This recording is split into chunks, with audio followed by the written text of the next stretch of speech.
All right, so I'm back from the mountains. I think I'm suffering from vacation hangover. I'm out here in West Hampton Beach, Long Island. Came out for a little sunset, a little music. I was thinking about trauma and emotional triggers.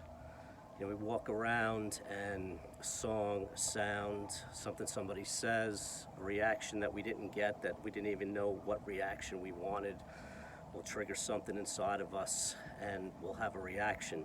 I've spent most of my life just being a walking reaction. Some people will project that out in anger and other people will internalize it into shame. I'm more of the internalizing type. I don't really react in anger too often. It takes a while to get me angry, but it's these reactions from the trauma that's stored in your body.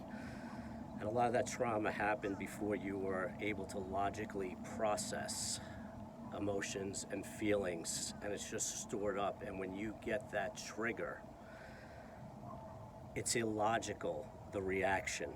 There's a fear and a panic that took place many, many, many years ago, but you're reacting now as it is happening this moment, when it's really not. And those are the triggers to pay attention to.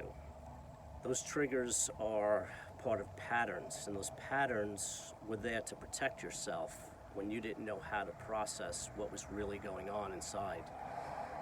Those patterns of protection are very destructive later in life. They keep you limited and narrow focused because it's not a free will or a free choice. I get this feeling, and it triggers an emotion to thoughts, and then all of a sudden, in an instant, you are reacting in a negative way to something that probably doesn't need to be reacted to in that way. So that self-protection that was built in automatically when we didn't really know what was going on still lives with us to this day, and we're going to carry it forward. And for me, I don't want to carry it forward anymore. So part of the recovery process for me is when I do get these reactions and I do get these triggers and I do enter into that shame spiral that just brings me down to this point of feeling worthless and not knowing how to shake that miserable, helpless feeling. It's almost like you go back to being that victim and you don't know how to get out of it. It's not happening today.